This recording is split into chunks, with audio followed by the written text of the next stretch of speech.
안녕하세요. 이세계 시민입니다.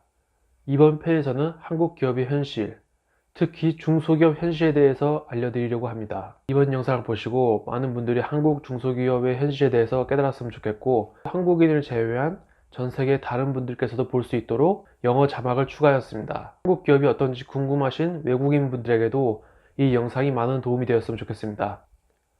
한국 기업 중에서 특히 중소기업의 현실에 대해서 알아보도록 하겠습니다. 한국의 기업 구조는 현재 중소기업이 90% 이상을 차지하고 있습니다. 그래프를 보시면 약 320만 개의 중소기업이 있습니다. 반면에 대기업은 한 4천 개 정도밖에 되지 않네요. 한마디로 한국인 근로자의 90% 이상이 중소기업에서 근무를 한다는 겁니다. 이번 한국 기업의 현실을 알아보기 위해서 잠시 그래프를 참조하겠습니다.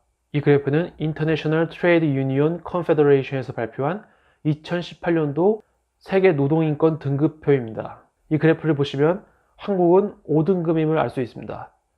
옆 나라 일본을 보면 2등급이고 캐나다는 3등급인데 주로 선진국의 노동인권은 2등급, 3등급에 분포가 되어 있습니다. 반면에 한국은 아주 낮은 등급인 5등급에 분포하고 있습니다. 왜 5등급이 될 수밖에 없는지 그 이유를 알아보도록 하겠습니다. 많은 대다수의 한국의 기업들이 낮은 연봉을 근로자에게 지급하고 있으며 대기업 및 중견기업을 제외하고 중소기업의 신입사원 연봉은 대략 2,200만원에서 2,400만원 정도밖에 되지 않습니다. 온라인 자격구직 사이트를 확인하시면 이 정도의 연봉으로 거의 모든 분야에서 책정이 된 것을 알 수 있습니다. 본인의 직무와 상관없는 일들이 그냥 자연스럽게 막 넘어옵니다. 그리고 항상 문제화되는 이슈인 특수고용 노동자가 있습니다. 특수고용 노동자란 말 그대로 특수하게 고용된 노동자인데 개인 사업자도 아니면서 근로자도 아닌 중간 위치를 차지하고 있는 특수한 고용자입니다. 특수고용 노동자의 문제점이 근로를 하고 있음에도 불구하고 국가에서 정부에서 제공하는 4대 보험이나 퇴직금, 실업급여와 같은 정부 혜택을 받지 못함으로써 상당히 불이익을 받는 노동자입니다. 빈번하게 일어나는 근로기준법 위반, 대부분의 기업들이 근로기준법을 위반하는 부분이 있는데 바로 연장수당 및 야간 근로수당입니다. 회사에서 정해진 시간에 일을 하고 그 외에 추가로 일을 하게 되는 경우가 한국에서는 특히 많이 일어나는데 이 부분에 대해서는 기업들이 웬만해서는 추가 금액을 지불하지 않습니다. 저도 7년 동안 중소기업을 다녀봤지만 야간 근로, 연장 근로에 대한 수당을 받아본 적이 없습니다. 그리고 어떤 회사들은 식사도 제공을 하지 않는 회사가 있습니다. 식사를 제공하지 않는다고 해서 또 그 식사비를 주냐? 그렇지도 않습니다.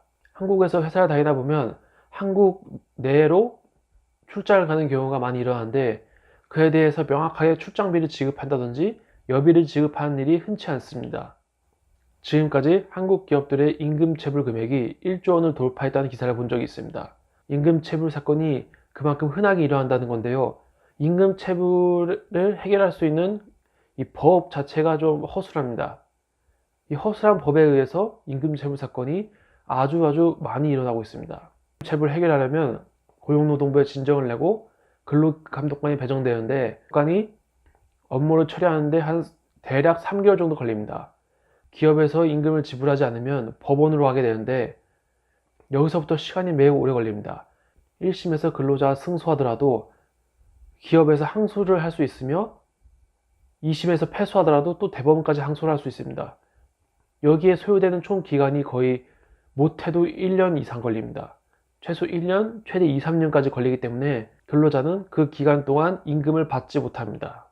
그리고 가족 회사들의 폐해. 한국 중소기업에서는 기업의 운영을 가족들이 하는 경우를 매우 많이 볼 수 있습니다.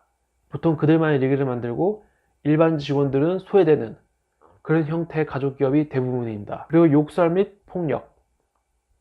예전만큼은 아니지만 요즘도 기업에서 빈번히 욕설을 하고 폭력을 휘두르는 사태가 많이 일어납니다. 폭력은 조금 찾아보기 힘든데 욕설의 경우는 아주 많이 일어납니다.